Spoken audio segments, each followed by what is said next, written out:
Good evening, everybody. If you can hear me, please basically write down in the chat box, then I know that you are wrong.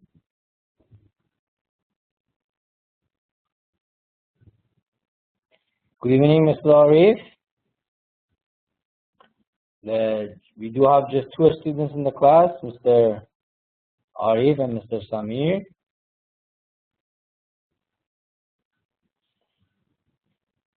Salam to Mr. Samir as well. Okay, if you allow me, I'm going to start the class right on time. Okay. So chapter 6, power and influence. These are the learning objectives today. Understand how position and personal attributes can be a source of power for leaders. Understand the process by which power is acquired or lost in organization. Understand the consequences of power for leadership effectiveness. So this is our first set of objectives. The second set of objectives will be understand some of the physiological processes that explain how leaders influence people. Understand the different types of influence tactics used in organization. How proactive tactics are typically used in influence attempts with subordinate peers or superior. And at the end, the relative effectiveness of different proactive tactics. As you can see, today we are going to have a significant number of slides. I do my best to cover as much as I can, but then again, as usual, my main agenda is covering in depth. You know, I'm not going to just go through all and so on. So let's start with first slide. That's significant. The lesson is going to start. Conceptions of power and influence. First of all, you need to know what is power. Capacity of one party to influence another party. That is the power, and authority, the right, which is prerogatives, obligations, and duties associated with a particular position and organization or social system. So you can see power and authority. So let's have this a little bit complicated definitions broke down and make it more understandable. First of all, authority is that, as you can see, is that right, that obligation that you're going to have significantly because you have a significant position in organization. So when this authority is given to you, something right beside that comes up, which is, we call it responsibility. So authority, as much as you're given authority, you're going to be given responsibility as well. Okay?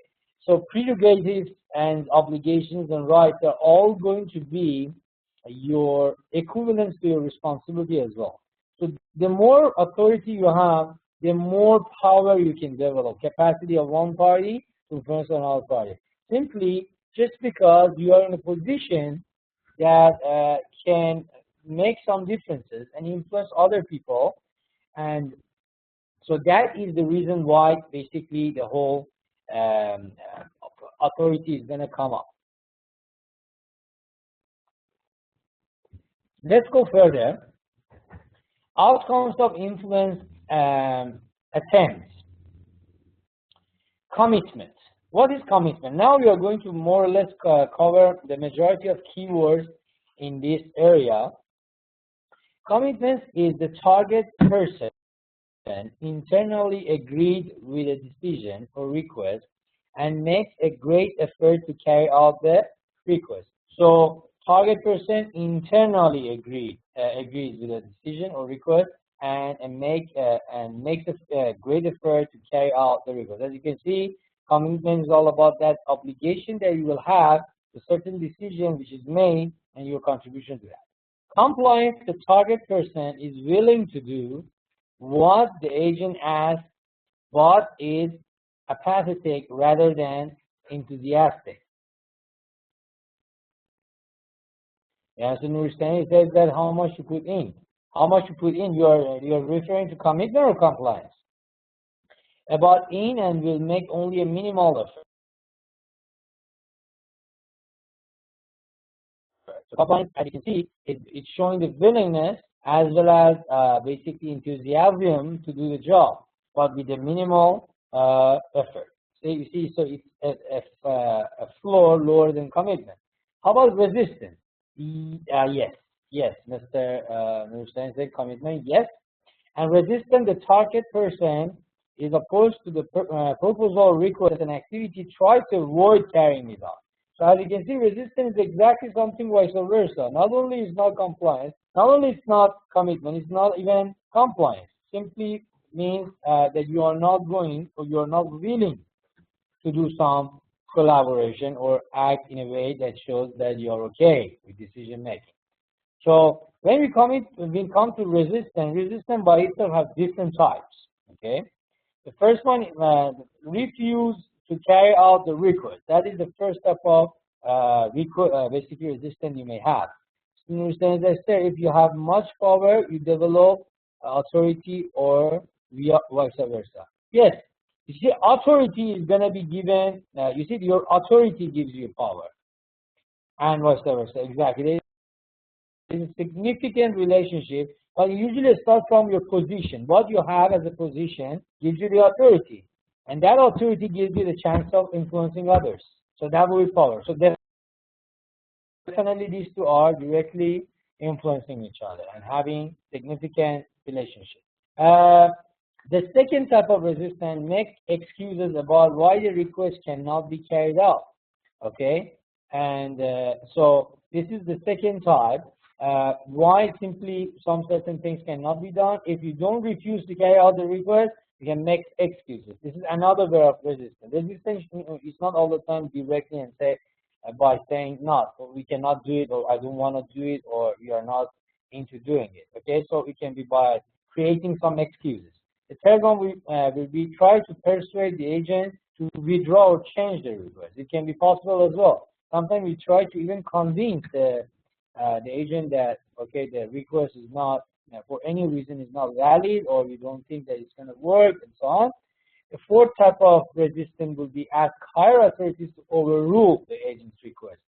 Sometimes there's somebody on top of you asking for a certain request, and you don't want to do it. The excuse is not going to work. You cannot convince. So sometimes we can convince the higher level management to overrule or outpower the person who is there and try to make the request.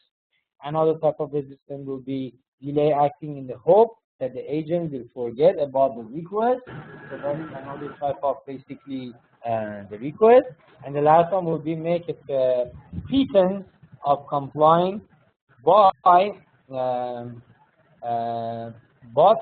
to sabotage the task. This is also like you show that basically you're okay, but at the end of the day, I mean, complying, it means that, okay, you're okay, you're going to agree with that, but at the end of the day, by sabotaging the task, you're going to basically resist the whole task. So far, we have different types of resistance.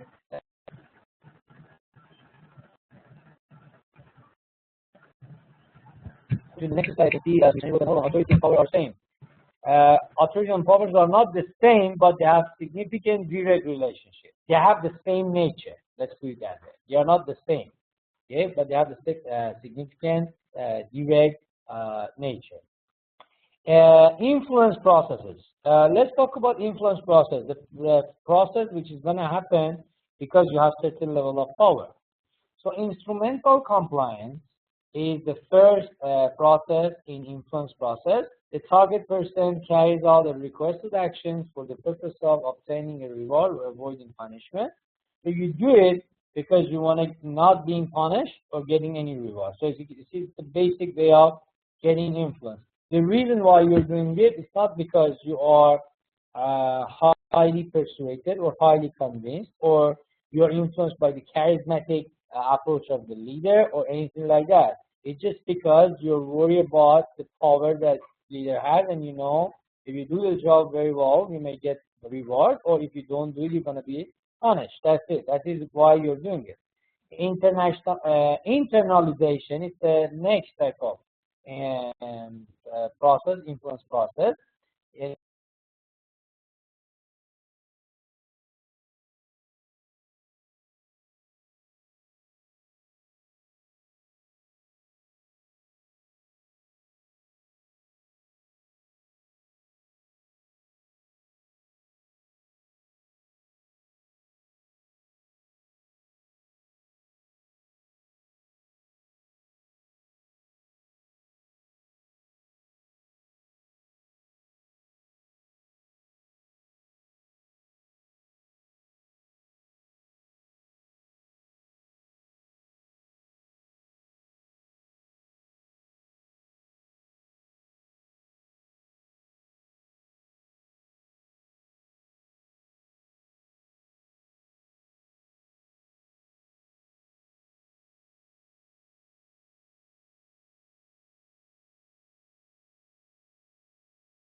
Or even in higher level, try to replicate, duplicate, imitate basically your agent and act like him, like means the maximum level of compliance and commitment. Okay, so this is another level of basically influence process. I can see in your study, Mr. Nursen said today there is some kind of problem with voice. Does everybody have the same problem? Hello?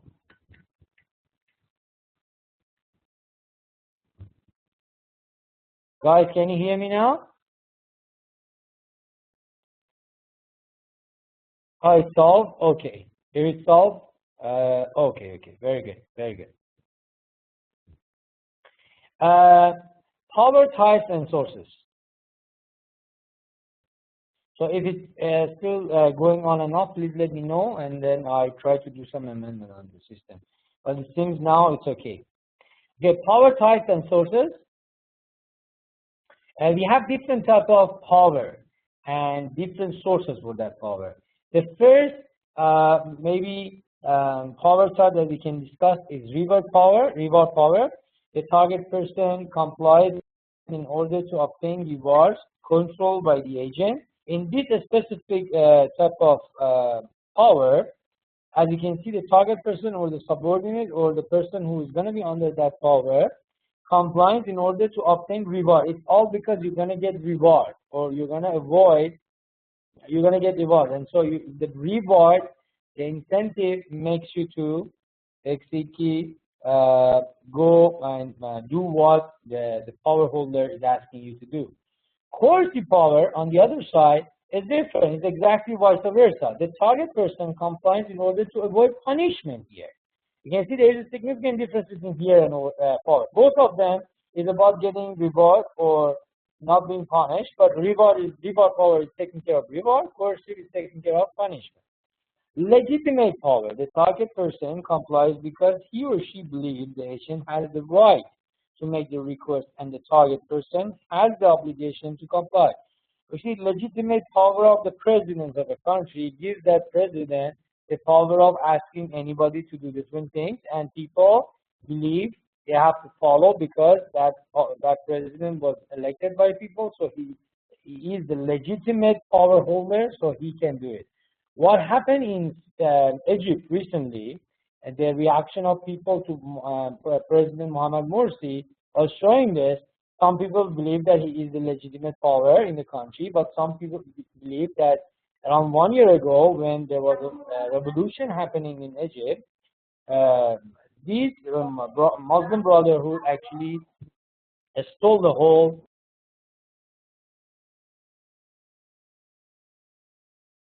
thing. So you see, there is an argument here and all that between those that are pro-Muslim Brotherhood and those that they are against. Those that they are against Muslim Brotherhood, and specifically President Mohamed Morsi, they say that he is not anymore a legitimate president as far as he couldn't keep up with his basically obligation, which is taking care of welfare of people. On the other side, those Muslim Brotherhood or those people that they are backing him up, they said that no matter what, he was elected with the majority of the votes, so he is the legitimate power. So you can see, if you believe that he has that legitimate power, you can get into, or you can just listen and then comply. But if not, that is what happened in Egypt. Expert power is the target person complies because he or she believes that the agent has a special knowledge about the best way of do something. You see, usually the reason why the scientists, why experts, why elites are going to be taken care of differently, they're going to be given different chances, is because they have some knowledge that normal people, they don't. So that's why they're going to get that significant treatment, and they have this power of making things sometimes, or ordering things that normal people cannot. So this is expert power, comes from that. And referent power, which is the last type of power that we're going to discuss today, is the target person complies because he or she admires or identifies with the agent and wants to gain the agent's approval. As you can see, this is the last type of power that we're going to discuss today.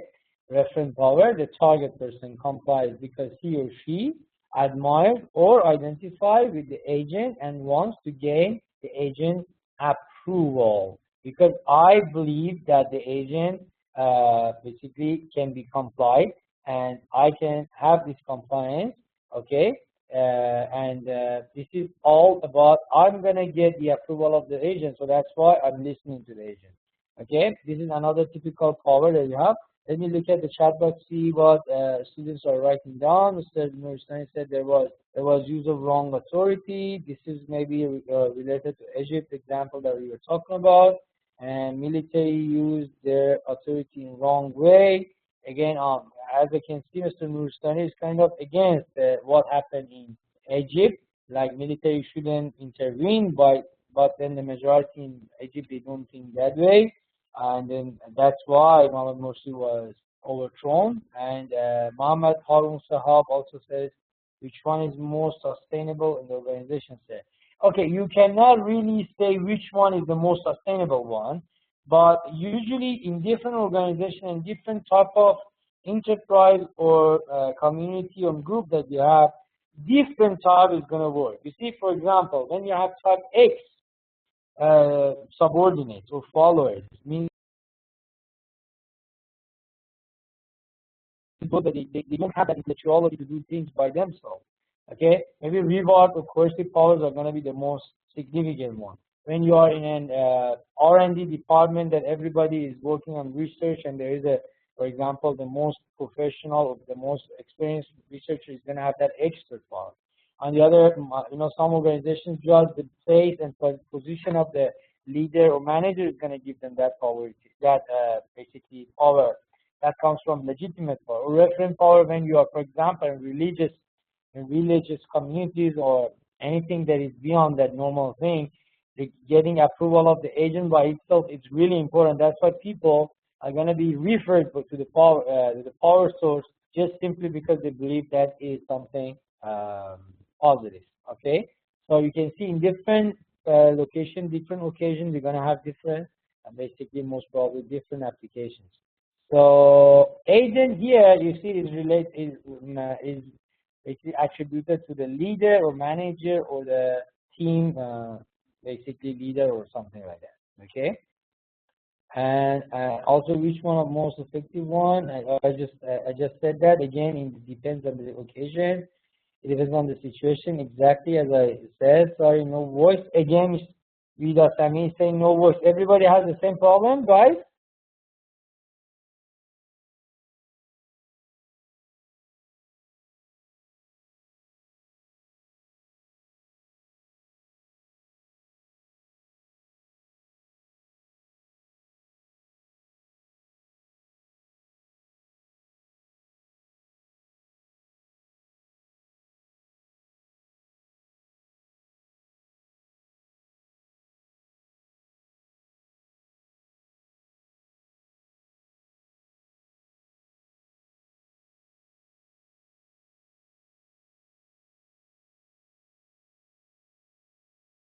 Nothing is changed. I don't really know what is wrong with the system. system. Hello, gentlemen.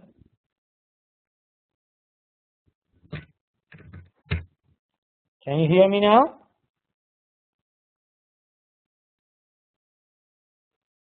Okay, I don't really know what is wrong with the system today, but I try to just, whenever you say, I try to again ask everybody, then get the whole. Okay.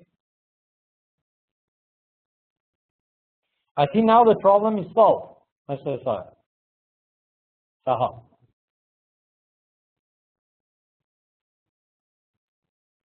Okay, so different types of power, we already talked about all of them. As you can see, you have additional categorization, position power and personal power. As you can see, the first, this group of the column, the first column on your left side, you can see legitimate power, reward power, pursuit power, information power, and ecological power.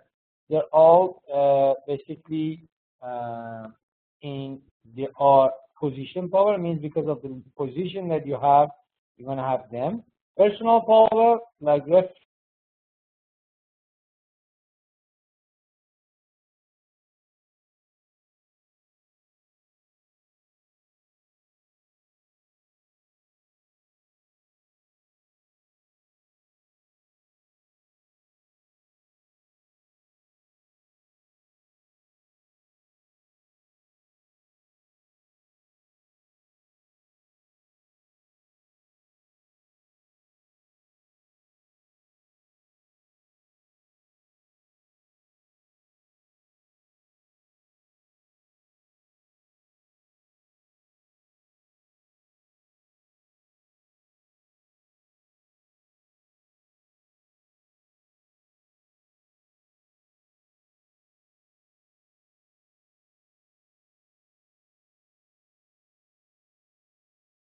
a scope of authority is really, really important. Again, unfortunately, no voice. Again, everybody has the same problem.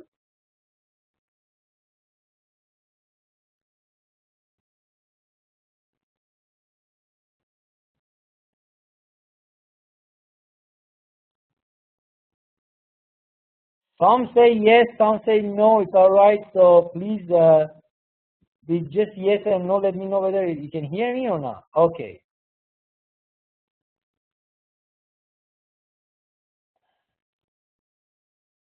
Okay. So please again let me know if it goes off. Thank you. Do not exceed your scope of authority. When it comes from legitimate power, okay, you have to know that you see, based on location that you have, based on position that you have in the organization, you have to make sure that authority that you have and the power that you have and the request that you have is basically equivalent to that level. You cannot make some request which is not in your scope of authority. A scope of authority, like a scope of control, is going to show the significant authority or the whole area of authority that you're going to cover. Verify authority if necessary. This is also important. You have to sometimes make sure the authority which is given by higher level of management to you is verified for certain requests because they are delicate or important. Follow, okay, Martin Sahab is saying that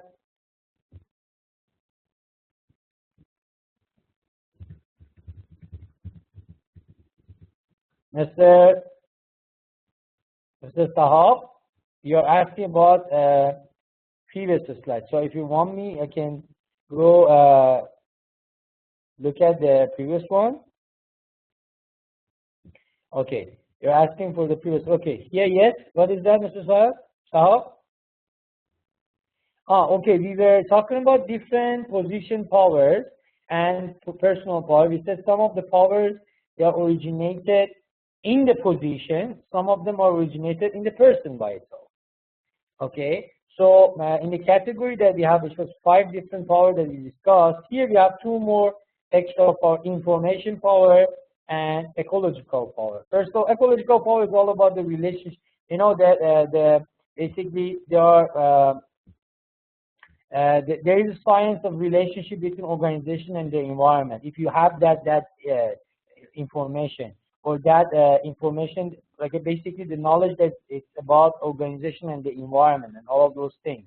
Okay, that will be ecological power. So you have that power, and it's not because basically you have that in yourself, because you were experienced in the position for a long time. So that information power can be another thing. You just happen to have some information, and that gives you a certain power. They're all because of the position. But we have referent power and expert power that they have originally originated in the person, like charismatic or inherent knowledge-based things that person is holding that. So these two showing different types of power and sources of power. Okay. Yes, relationship with external environment. Yes, between organization and external environment. There are information that based on your professionality and experience that you have during the 15 years of handling that position, you got to have them. And that significantly give you a certain power. That is the ecological power that you're talking about. Information means that you have more information than yes, about significant thing. It can be a specific project, or it can be about certain affairs. Something you have the information, and again, because you are in the position, you got to have the relationship with certain sources, and you have that information. That gives you another power. But it's not because you're specifically different. It's because you are just in that position. Yes, information power is nothing to do with basically expert power. Expert power comes from the person by himself, as you can see here. Means the variety of different things that create the knowledge of that person and make him different. But information power is not necessarily that. Information is because you had access to some information, and that makes you powerful. So I hope that you understood what the whole slide was all about.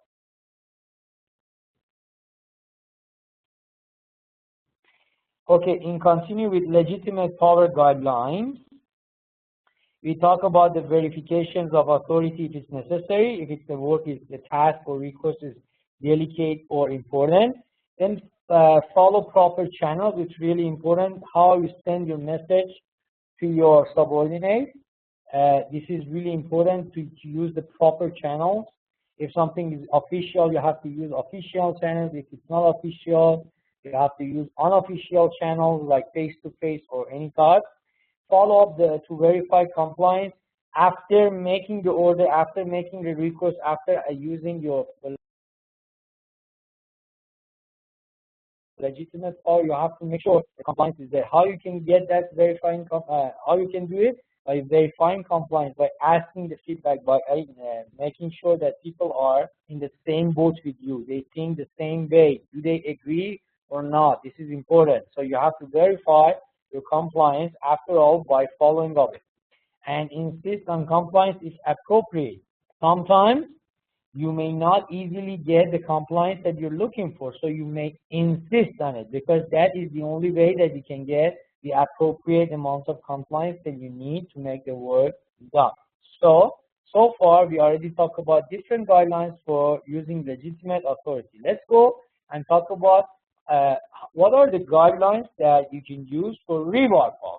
As you remember, reward power was the power that makes the basically follower to do the job, not because of the characteristic, not because of the position or anything else. I mean, the coercive or reward or basically legitimate power or anything like that. It was because the person was looking for a significant incentive or reward. The first guideline will be offer the type of reward that people desire. So as an agent or as a follower or as a manager, you have to make sure that your incentives are meaningful to your followers. If not, you cannot create any desire. The second one, we offer rewards that are fair and ethical. On the other side, when you are offering different rewards, you have to make sure you are fair and square, and they are not unethical. Everything is ethical. So that is the next guidelines for reward power. Do not promise more than you can deliver. Over-promising and under-delivering is one of the mistakes that some of the delivers or managers they do, and then that definitely affects their reward power in future.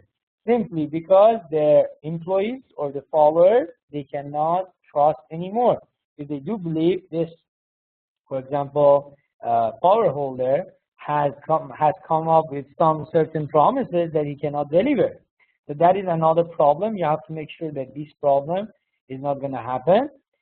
So as I told you, over-promising and under-delivery is one of the main mistakes. Explain the criteria for giving rewards and keep it simple.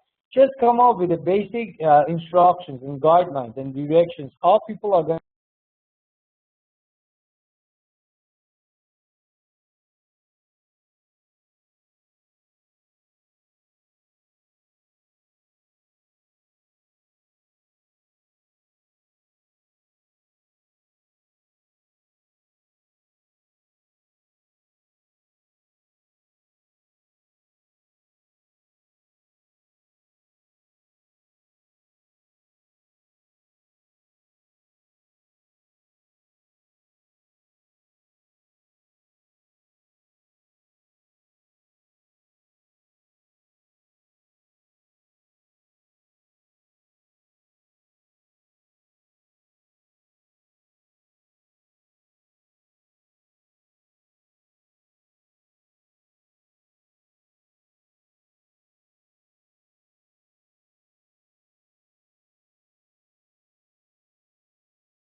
Again, can you hear me?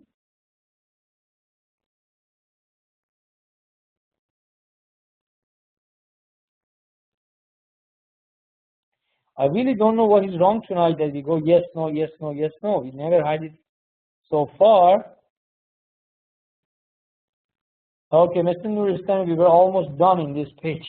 And then, no, what happened to this? We're not going to explain the whole slide again. I will explain the last two ones. Provide rewards as promised if requirements are met. Again, if you promise to give certain rewards to people, okay, you try to make sure that you're giving them this as you're supposed to do, because that is what we call it in management reinforcement. In psychology as well, this is one of the most significant keywords for encouraging the positive performance or the desired performance that the manager is looking for. So this is provide reward on as promised. The last one is use rewards symbolically, not in manipulative way. Again, when you're giving reward, you have to make sure you have to do it in a way that is simple to understand for everybody, not in a way that people think they are cheated. Means, for example, they were supposed to be given certain reward, but then in the process of evaluation and measurements and so on, they ended up not getting the result that they were looking for simply because you are manipulating them. So manipulation is something absolutely negative. Be careful to not have it when you are using this reward power. Simply like that. If like you're in an organization and one of the ways that you want to reward the performance of your employee, it's, for example, bonus per year, like, or allowance that you're going to give at the end of the year, or performance bonus and so on. And there is a significant way of measuring that. At the end of the day, when your employees have done what they were supposed to do not manipulate the way that you're measuring them and so on and give them a lower performance. This is actually a very, very negative thing in reward power and cause the employees to not trust anymore. So this is another significant reason why using reward power is important and how you have to use it properly. So let's talk about coercive power. That power that usually is going to be used in a negative way. When I say negative way, because it's going to avoid negative behavior. Because people are afraid if the leader has that power, they will be punished if they don't do the job properly. Okay? So guidelines for using coercive power will be explain rules and requirements and ensure that people understand the serious consequences of violation. Means if you explain, for example, that these rules is something that everybody has to agree on and everybody has to obey, and if anybody goes deviate from the way that you're explaining that, there are going to be some certain serious consequences. That explanation by itself can help to use this coercive power better. You won't be able to use this if people, they don't know what will happen to them if they deviate from the right way. Okay. The next one will be respond to infractions promptly and consistently without showing favoritism to particular individuals. Again, your prompt actions, reactions to anything wrong has to be there.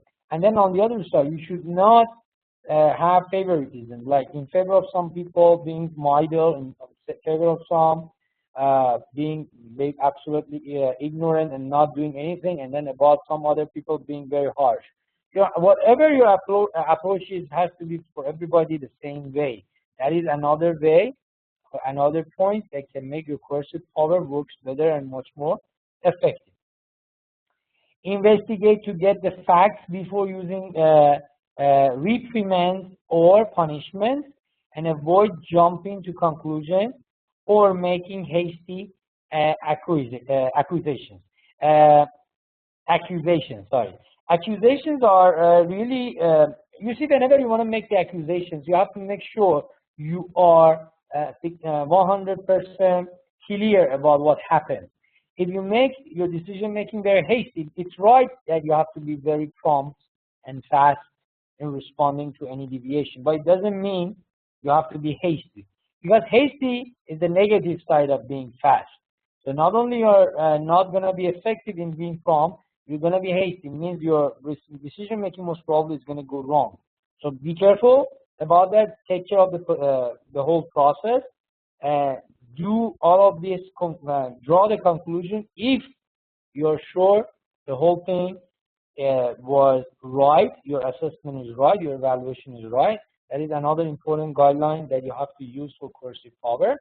The next issue will be, except for the most serious infractions, provide sufficient oral written warning before resorting to punishment. This is really important. For very, very, very serious infractions that sometimes happen, for the mild one, the one that it's going to happen again and again in organization, there has to be a proper procedure. Means, for example, first you give warning letter, second you get second warning letter, and then maybe if it's repeated for the third time, that is the termination letter is going to be issued, or honest punishment is going to be issued. So if the issue is not really serious, try to come up with the right procedures and algorithm to help you to apply, because sometimes a human being is inherently looking for convenience. So absent-mindedism, one of those things when it comes to rules and regulations. Sometimes we're reminding that you can just reach to the destination that you're looking for. You don't really need to be harsh on every simple deviation from what was supposed to be done. So this is also important. You have to have as for your coercive power. And the last one, administer warning and reprimands, as I told you, in private, and avoid making rash threats. Again, this rash type of things is very similar to what we have in top, which was don't be hasty in decision making, and you do not make people shame in front of others by publicly announcing their deviations or their violations and try to punish them in front of everybody. That has to be, this is wrong, that doesn't work, that doesn't really do anything corrective, that is absolutely contributing to negative things. And so make sure that for any reprimands and any warning or any punishment, which is going to happen in private. So here we have Mr. Resolve saying that some sort of flexibility in decision making. You're referring to the one before the last, not the last, am I right? Yes, exactly. In the one before the last, you need to have definitely some kind of flexibility. You cannot be very harsh. You see, even in any rules and regulation, even for a country, and they want to come up with rules and regulation, they don't put the maximum penalty for any possible deviation of the rules. Usually have different, for example, first time violation, this is the punishment. Second time violation, this is the punishment. If it's going to be repeatedly happen, then maybe the punishment is going to be more severe. But usually for first-time violation, because you see, it can happen. Human being is all about mistakes, okay? So mistakes can happen, so you have to make sure that you do not punish things that they actually they are not in that level of punishment. So you have to be careful about that. In continue with coercive power, as you can see, we have another other guidelines. A same can avoid the appearance of hostility or personal rejections. You see, if any punishment is going to happen, you have to make sure the way that you're dealing with that, no matter how much the violation is still in calm mood, because hostility doesn't solve anything. Sometimes it elevates the problem to another level of more sophisticated problem. So all the time, no matter what is the violation, your reaction has to be in calm and avoiding hostility mood. The second, the second in this page guideline will be express a sincere desire to help the person comply with rule expectation and thereby avoid punishment. This is again, you have to show that all the time you're not there to just punish. You're there to show them the right way. And if they choose to have the right way, they won't have any punishment. This has to be there. Like this is like police. Police is not there to punish people. Police is there for first guiding people. And if somebody, okay, even after having the basically directions and guidance still tends to violate the rules, then being punished.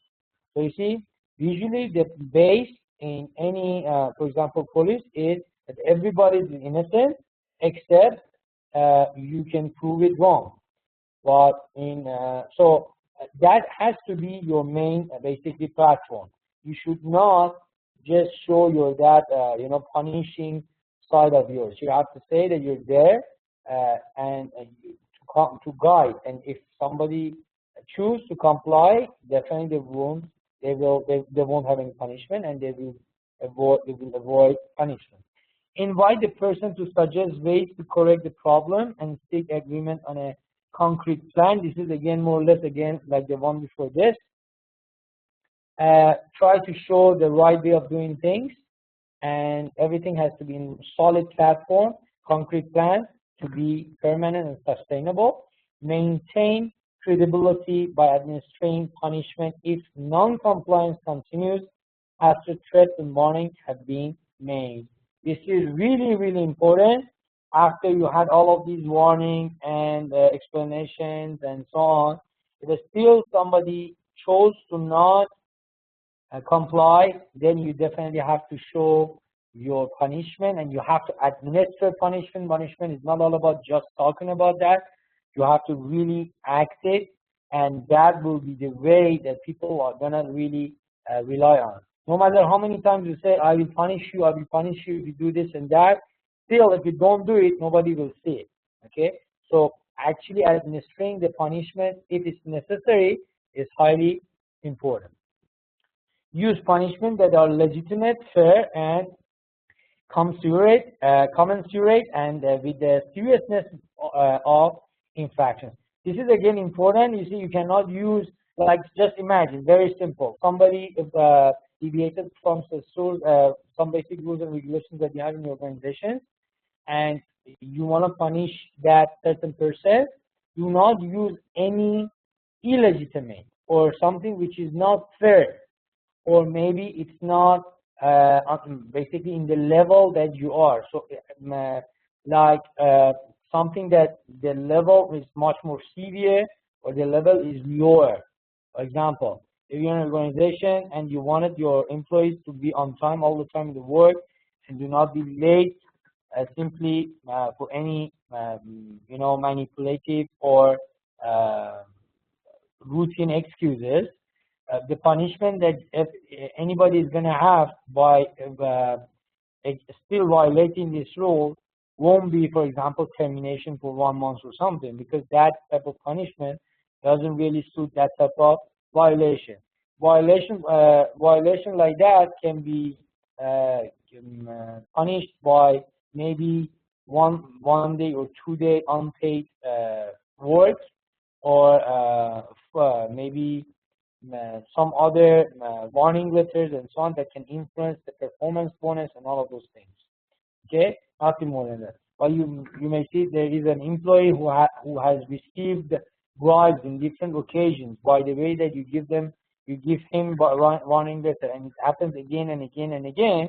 Most probably termination is going to be the solution for that employee, or basically firing that employee. So you see, the punishment level has to be suitable to what the violation is all about. I can see Mr. Nuristani said, give punishment in order to others, should take note, and try should not give it. Yeah, it's all about giving it in a way which is fair, and on the other hand, administer that, because if you just talk about that, it's not going to work.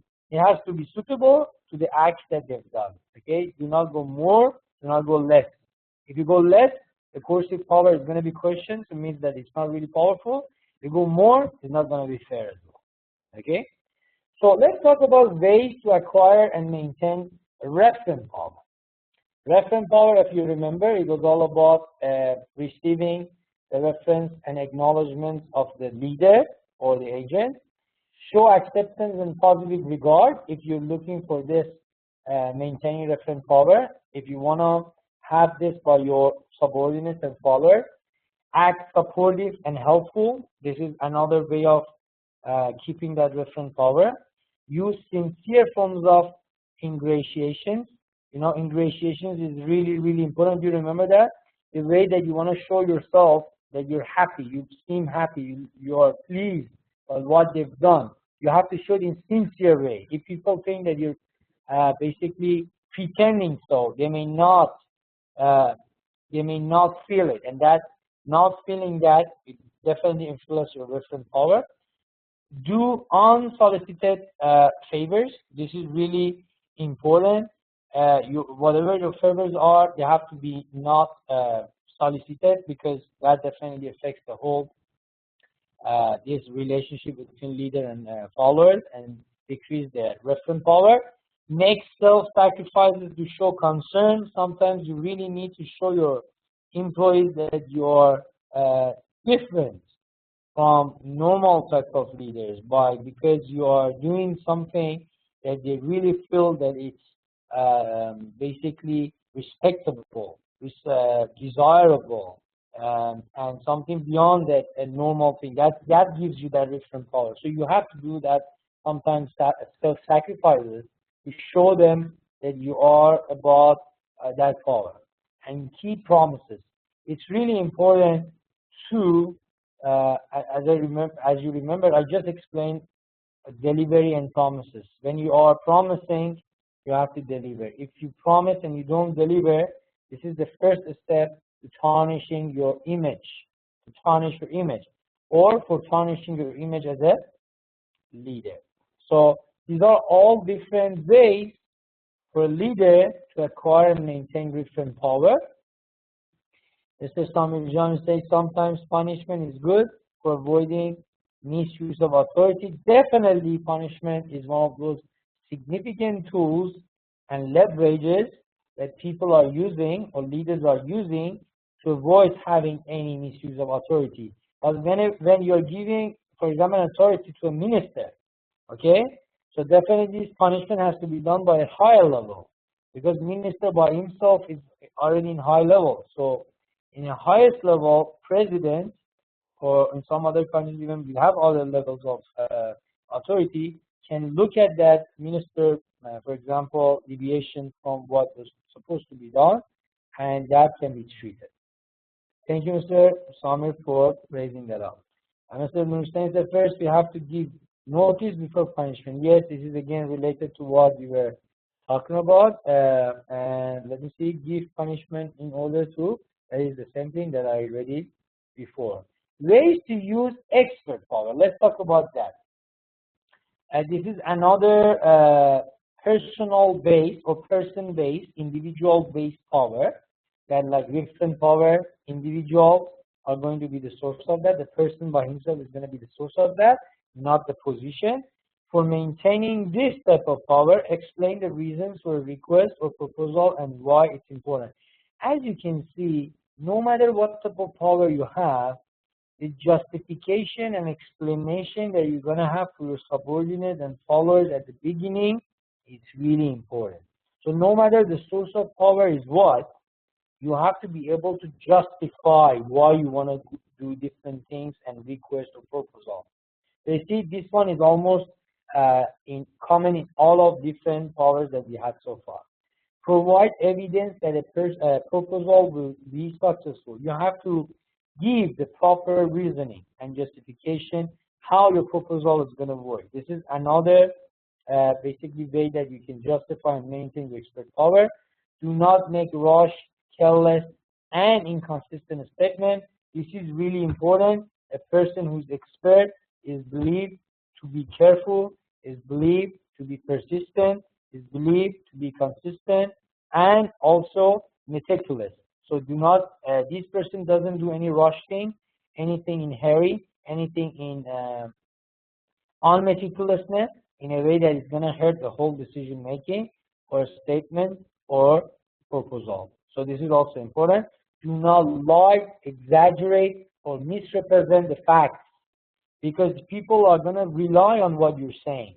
If you say something, they're going to listen to you. So if you lie or exaggerate or misrepresent the facts, that may cause them to have serious misunderstanding from the whole situation. That's why for expert power, it's highly important to have the proper statement of the facts. So any of these three main mistakes shouldn't be done and has to be avoided, all of them. And listen seriously to the person's concern and suggestion. This is another important thing in expert power.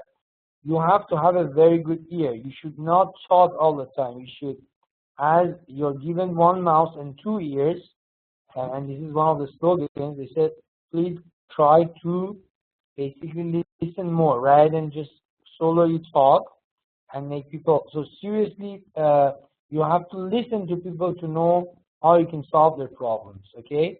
So listen seriously to the person's concern and suggestion. And the last one, act confident and decisive in a crisis.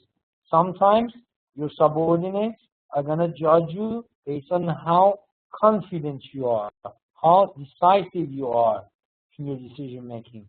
So make sure you are not shaking there. Make sure you are not hesitant there.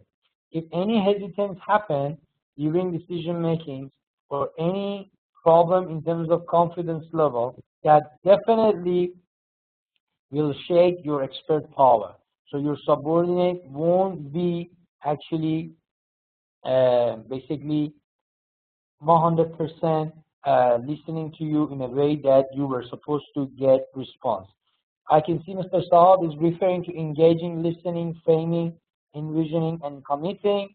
Yeah, this is part of the leader's job, as you remember. We were talking about all of this before.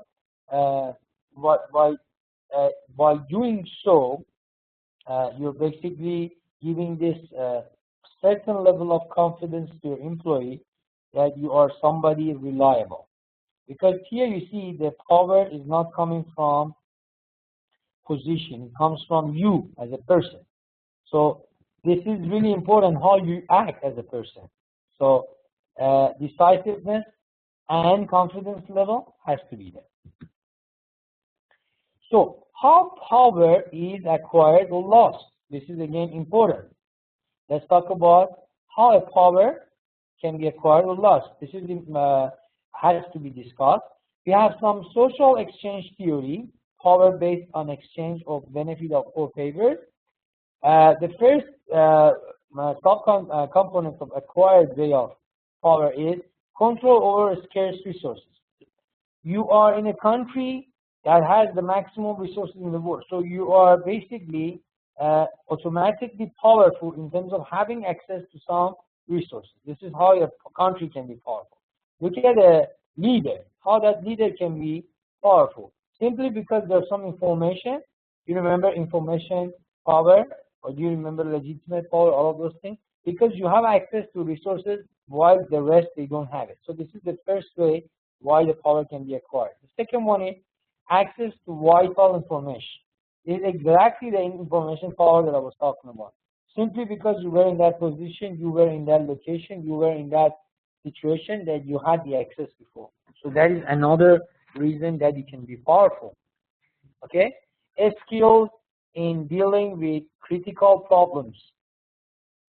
If you have a specific skill to deal with crisis whenever it's happening, analytical approach and personality and characteristics, they are all going to give you additional power base that comes from the expert power or most probably the referent power. Okay, accumulated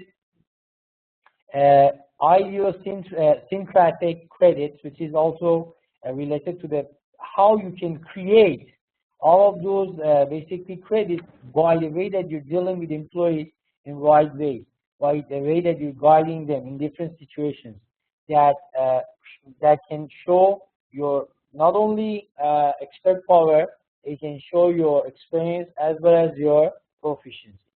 Innovative proposal is the last one, how you can be significantly different from the rest by having things that the rest they don't have it.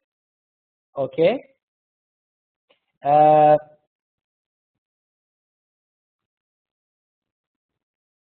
Yes, we are talking about coaching. Yeah, I can see the Mr. Harun Saab saying.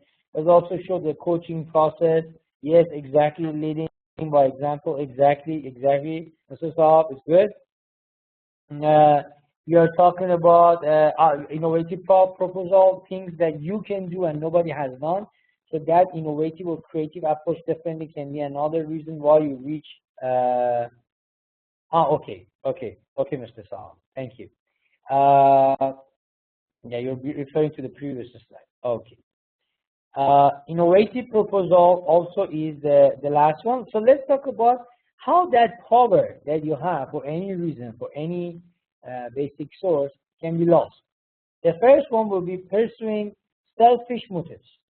If your followers feel that you as a leader or you as an agent or you as a power holder abusing your power for any selfish motives, which is a personal reason, that can be first reason why they cannot believe in your power, or you will be deaccredited in terms of having that power. Okay? Innovation, it leads to failure. If you have an innovation, but your innovation leads to failure, there are lots of people that they're gonna judge you based on how the conclusion is about your work, or how the consequences of the work about your work, or how the result of your work is, not how the procedure is. So if you have the best innovation in the world, but by any reason it has failure, that will be another reason why your power is lost. How serious the failure is, this is also again changing from the very lower level to higher level. If the failure of your plan and proposal means failure of the organization, definitely it has much more significant impact. And if it's lower, so definitely lower. So that is another criteria to deal with. Amount of status, this is really another important factor, which is the final factor about losing power. So another reason why you lose the power, amount of status that you have in different occasions and different circumstances. So far you know how the power can be lost, acquired or lost. Let's talk about how power is gained or lost. A strategic contingency theory. As you know, contingency theory is all about how leaders are going to deal with different basically situations in different circumstances, and how their solution will be for different problems. A very basic example that we can have here is just imagine you're in charge of an organization and you are going to have this crisis that happened during 2008. Okay, a very basically incident that most of the organizations in the world were highly affected. Okay, so if you have a specific type of leadership before that, and then it happened that it was successful, but because you already change your approach because of basically recession and it didn't work, or it worked better, that is how you contingently try to change your approach toward different problems. You see, your leader, as a leader, you cannot have the same behavior again and again in different circumstances. If environment is changed, you have to change as well. So that is a significant reason why contingency approach is really, really important. This is one of the most recent approaches toward leadership as well. So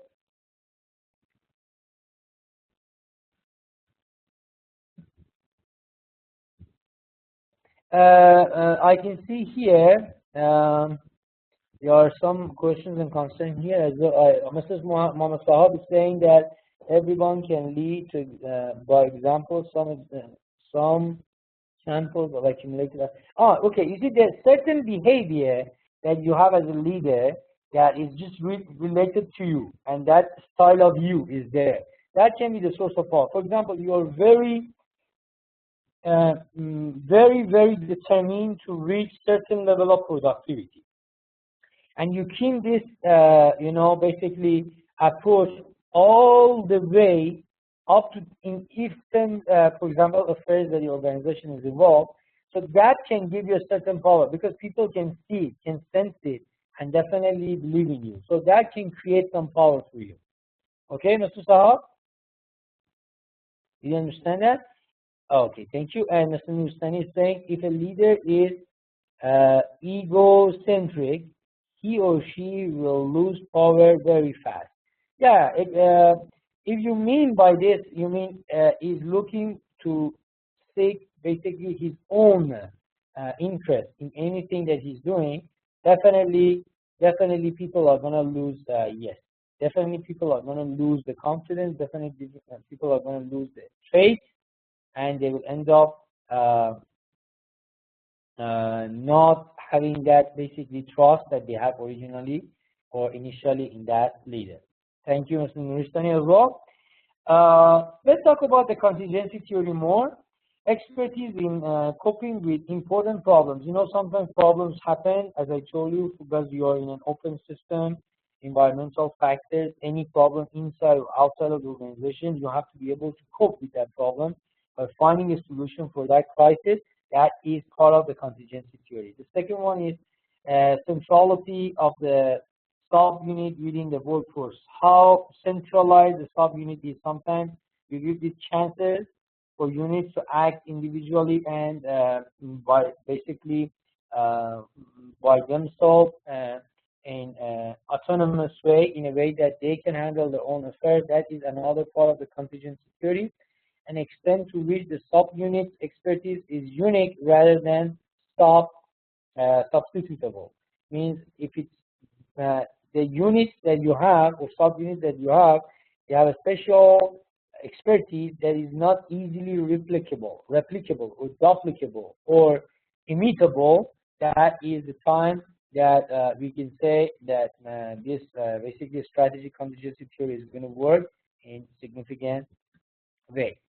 So we have again another subtitle here, ironically power, because power is one of those basic elements today we discussed. So having the subtitle here can be a little bit questionable, but anyway, it's part of the original PowerPoint slides by Pearson, so you just follow. The reason why you have it here is definitely having more insights to the power than explanation of that. Consequences of position and personal power. There are some consequences for power as well. Power is not absolutely positive and all about advantages. There are some disadvantages as well, and then even advantage or disadvantage, we're going to discuss it now. Personal power positively correlates to satisfaction and performance.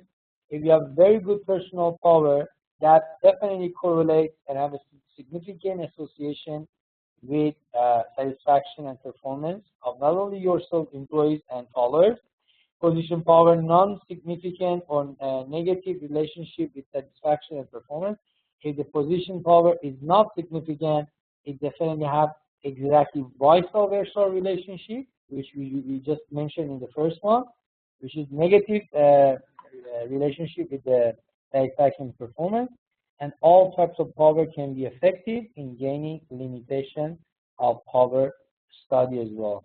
So as you can see here, all of the powers, by the way, that they have all positive sides, they can create some limitations as well. The more, as you can see, Mr. Nuristani, the more power you gain in your organization, the more people will start conspiracy against you in order to eliminate you. So why do you say it's definitely coming from your own perception, Mr. Nuristani? I'm going to challenge this. Not necessarily. If you mean by power is the higher level of authority, that is different thing. But again, not necessarily. Maybe it happens. Maybe it happens that because you see, when you gain power, people have to comply. It's not like, yes, you may say this for other stuff. For example, if you're recognized by your leader or your manager more than the rest, and this endorsement and acknowledgement is going to happen again and again in comparison with the rest of the employees, you may develop some jealousy, because human beings have all of these problems, have all of these mistakes. You may have some unprofessional mistreatment from the rest, but that is because you were given certain attention by higher level, not because you were more powerful. A very basic explanation is this: the higher you go in the hierarchy of organization, the more powerful you are, the less chances of you being impacted by or influenced by any of these conspiratorial things. Okay, Mr. Muhammad Harun Sahab says that when power is interpreted a kind of kingdom by the power practices, that situation may occur. It's not really clear. Can you explain it again? What you exactly mean? So Nuristani continue with what he said. There are two same position in an organization. One person more power, the other none. That is why when the conspiracy. Okay, again, if your power comes from something not because of your position, exactly this is what you're talking about. But again, please pay attention to this point.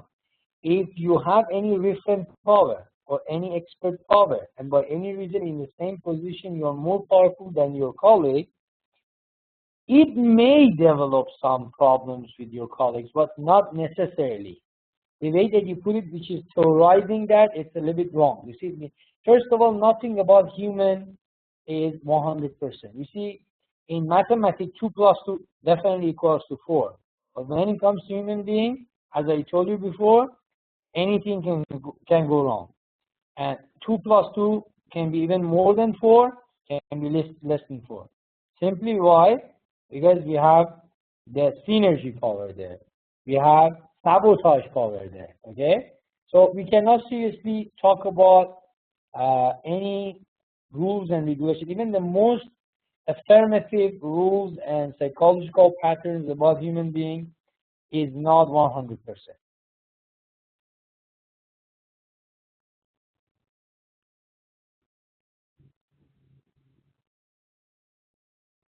Okay. Mr. Harun Saab saying that you were commenting on Mr. Nuristani. Again, let me see. If someone keeps all power, I mean legitimate power, with him and does not follow a participatory approach, then he finds rivals. That is again making sense, but not necessary again. This is what I was trying to tell Mr. Salvatore. But what you said, it most likely happens. Why? Because you see, when you are in a place and you are having a certain power, this power is whether because you yourself or it's whether because of your position. So you may develop some problems in the same level. For example, if you are in operational level and you have a certain power because of your position, and you have maybe more power because you have a specific trait or relationship or expert or information, and in comparison with other operational level manager, then maybe yes, you can develop some rivalry. You're right. But for subordinates and followers, definitely no rivalry. There is no conspiracy because they have to listen to you because you have the power. So they may go on conspiratorial package, the one that Mr. Nuristan tries to say, but again, not necessary. Anyway, thank you so much for these two gentlemen for being highly participative in this specific issue. Thank you. So, Mr. Nuristan, I hope that I could answer your, I could participate in like giving some comments on what you just said. Thank you, Mr. Harm Sahab, as well. In continue with the power that we were explaining, how much power should leaders have depends on what needs to be accomplished and the leader's skill in using the power. So this is one of the main criteria to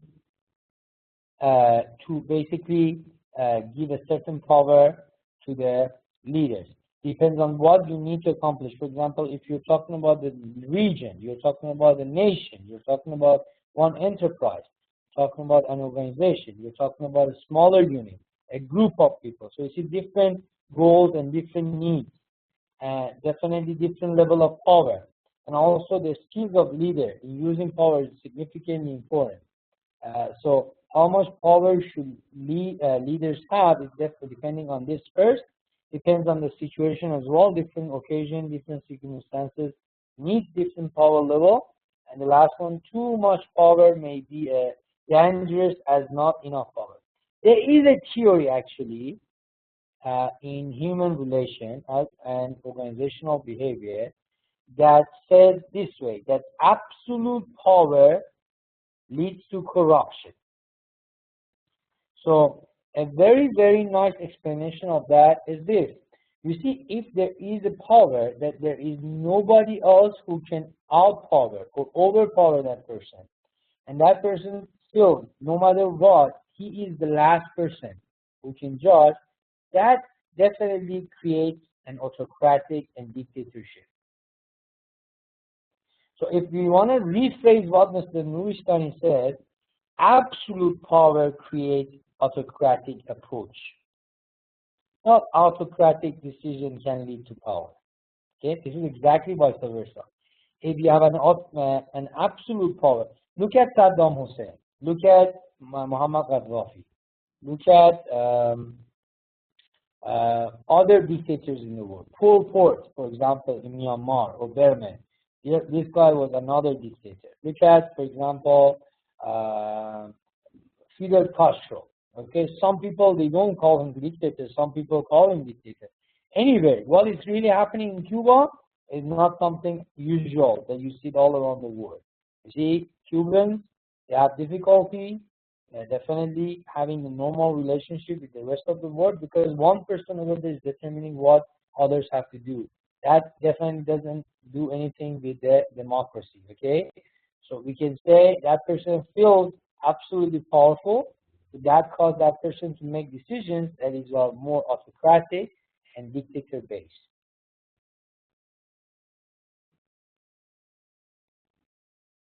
If you have absolute power, you can be an autocratic decision maker.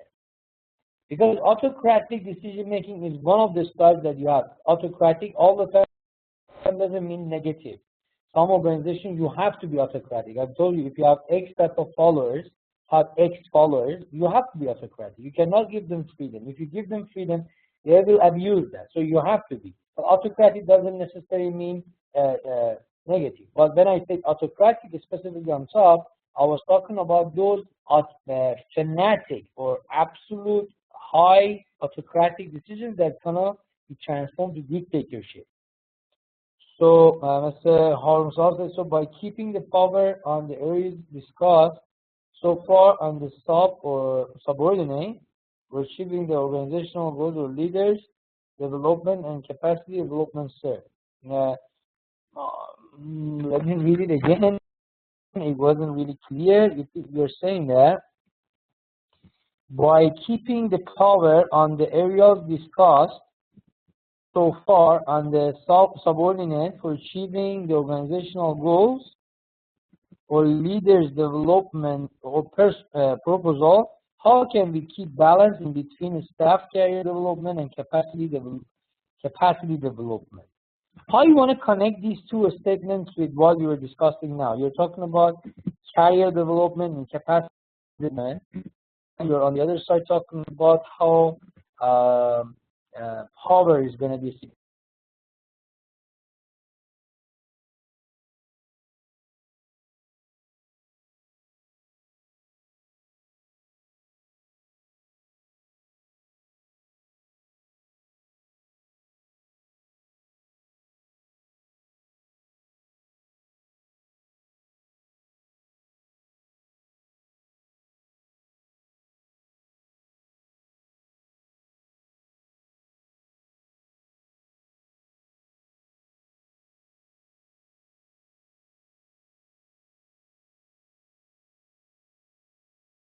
So most probably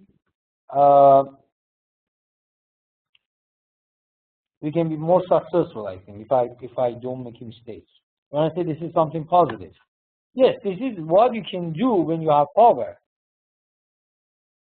But again, if you can explain a little bit more, or I can give you the chance to talk, Mr. Sahab, if you want me. Mr. Sahab, let me. Hello, can you hear me? Mr. Sahab, let me give you the maybe give you the chance to talk. Mr. Sahab, yes. Hi, Mr. Sahab. Would you please explain exactly yes, I can hear you. Yes. Explanation. Maybe because it was very wordy, I wouldn't really exactly understand what you were talking about. It would be very nice if you can explain it again now and say what exactly you mean by that statement. Thank you, sir. Salam to the class. I hope it is not going to be a silly question. I just want to make clear for myself. The power to be practiced on the subordinates, like the information, ecological power, legitimate power, expert power. If you are going to continue this situation, on the other hand, we may have the objective to develop the staff also in the organization, the skills and the knowledge, in order to decrease the dependency of the staff on the leaders. So I am thinking how we can keep balance between staff capacity development and continuing being leader on the subordinate. On the other, in other words, how we could decrease dependency of the staff on the leaders, so there shouldn't be more frequently needs for leaders to guide the staff, so they can feel empowered themselves to make the decision and to cope with the problems and tackle the situations. If I'm clear. Am I clear now with my question, sir?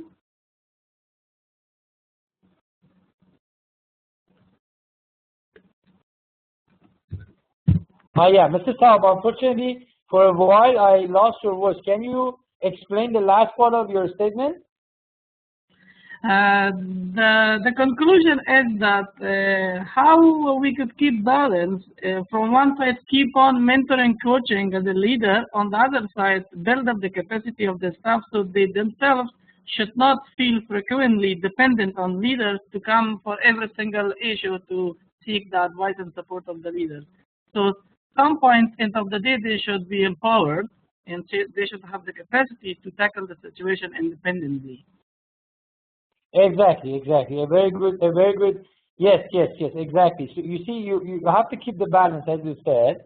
You see, in normal organizations, you don't use as a power holder, as a person who has the authority to make decisions.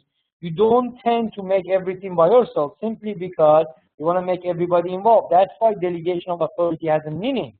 That's why empowerment has a meaning. This is all because you want to get the maximum potential by employing and exploiting all of the resources that you have, including natural human resources that you have, which means all of your followers and so on. So thank you so much, Mrs. Kao, for actually sharing this with us. Is there anything else, Mrs. Kao, that you want to mention? Okay, thank you so much, Mrs. Kao. Again, I hope that now everybody can hear. Even for me, when I was listening to Mr. Saab for a while, the whole I lost his voice for a while, but then perfectly was fine. So let's go further. Influence tactics. there are some tactics for influencing your subordinates or followers. Let's talk about these general types of influence techniques. The first one is impression management tactics, intended to influence people to like the agents or to have a favorable evaluation of the agent.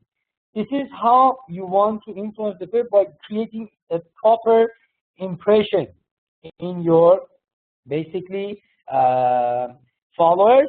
And so what happens is people are going to have that significant, like people when we are referring to followers exactly.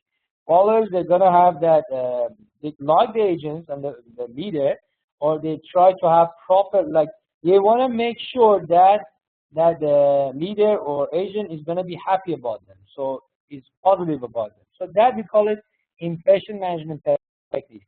If it can be done in a way that agent can get that maximum impression out of their followers. The political tactics used to influence organizational decisions or otherwise gain benefit for an individual or group. This is again, you see, it's going to be interpreted in organizational pattern, more under organizational situations and basically so on. So that will be political tactics. Let's talk about proactive influence. Have an immediate task objective. When there is this is one of the tactics that can be used for influencing the followers, but immediately, you see, for example, the actions that can be done by acting very fast to any prompt things, by avoiding them very fast, by responding to them very fast, by having a coercive approach. Anyway, try to create that influence in any possible way. The way that your followers think that, okay, no matter what, you're aware of all of the changes, and by very fast reacting to that, they understand that you are exactly monitoring the system. And reactive influencing tactics used to resist an unwanted influence attempt or to modify the agent's request to be more acceptable. This is what maybe followers they have in response to something that they don't want to accept or comply easily. They want to resist. So reactive influence tactics will be something that they will create to be able to change some, basically, some of the requests or proposals initiated by agents or followers. So Samuel John said that each of the leadership powers can be used by themselves or combined so that the leader has maximum influence. Exactly. The leader will therefore need to think carefully about which powers. Exactly, Mr. Tommy. When we say different powers, it doesn't mean that as a leader you just have one of them. You can have combination of different powers: legitimate power, information power, reference power, basically reward power, all of those things. And this is, as a leader, you have to be able to use them to create different influence. Very good. And Mr. Nuristani is saying that, sir, proactive doesn't mean that identifying the problem before it occurs. Yes, proactive means something that you can do as a based on your forecasting of predictions and so on, in a way that it can be.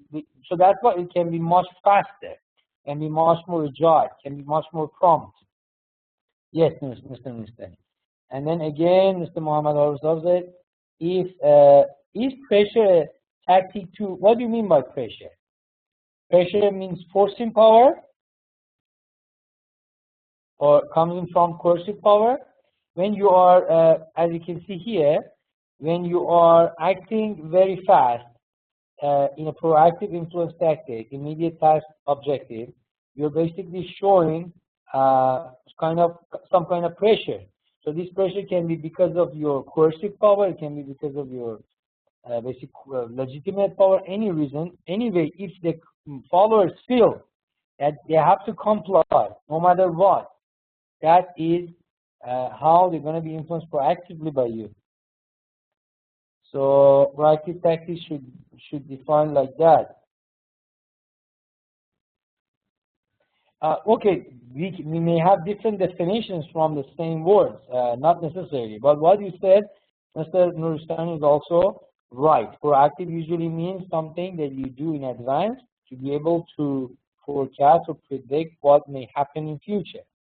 Mr. Hornstab's behavior includes demands, threats, or intimidation to convince others to comply with a request. Yes, exactly. As I told you, different source of power can be used. Sometimes you use threats, sometimes intimidation, sometimes demands by positively giving them reward. Anyway, that pressure can be a positive pressure. People feel, okay, for reaching that reward, they feel that pressure inside to do something about it. So pressure is not all the time negative. Yeah, okay, thank you so much for explaining what you exactly meant. And guys, if you allow me, let me focus on more slides today.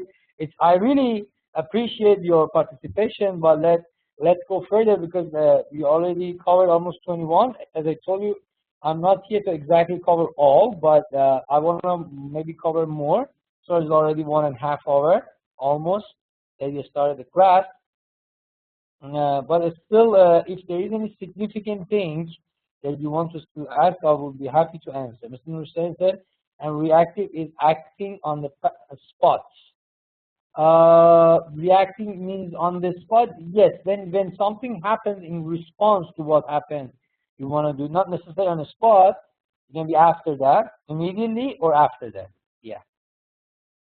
So Samir John will also say the use of one power could lead to a decrease in another. For example, coercive power, which necessitates the use of punishment, may decrease the leader's reference power.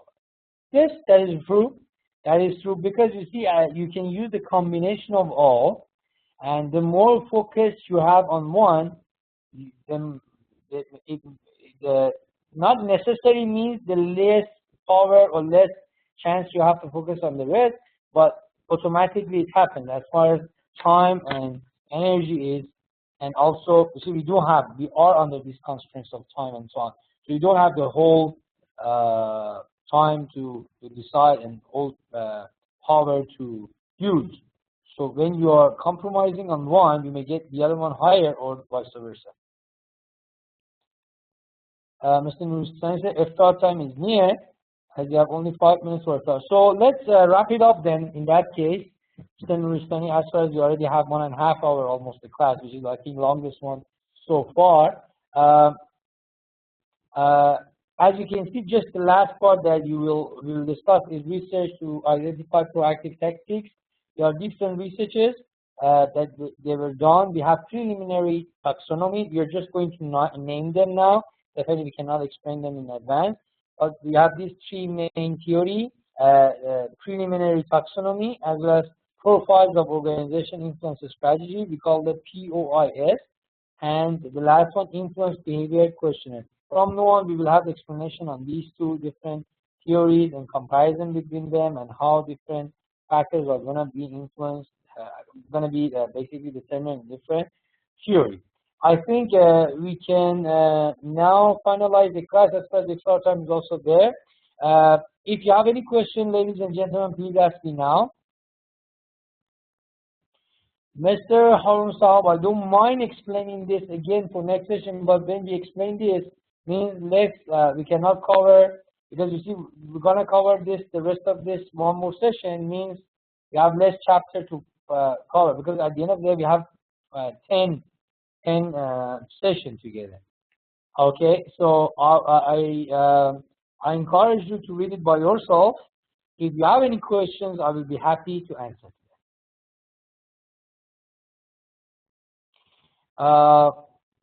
Thank you all for attending the class today. Thank you all of participants, Mr. Sahab, as well as Mr. Nuristani, as well as Mr. Samir. All of them were highly participative. I highly encourage the rest as well to do so, and then we will have a better class like this. Yes, Mr. Nuristani, exactly. Okay, thank you so much, guys, for creating a very good atmosphere for today. I found the class today very productive and interesting. I hope that you enjoyed it as well. And if you don't have any questions, let's call it a day.